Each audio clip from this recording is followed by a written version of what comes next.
24 ایول پرزیدنت جمهوری تاجیکستان پیشوای ملت محترم امامعلی رحمان با پرزیدنت جمهوری ازبکستان شوکت میرزیویف صحبت تلفنی انجام دادند.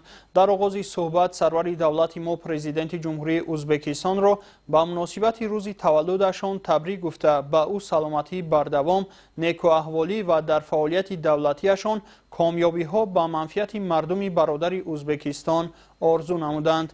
پیشوای ملت رشد استوار ازبکستان و نفوذ پیوسته افزاینده آن را در عرصه بین المللی تحت راهبری شوکت میرزیویف تاکید نمودند.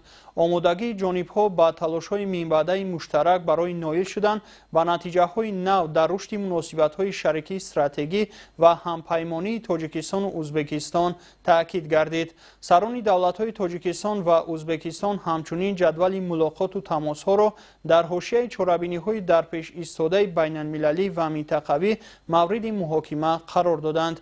دایر به دیگر مسائل مورد توجه طرف‌ها مبادله افکار انجام داده شد.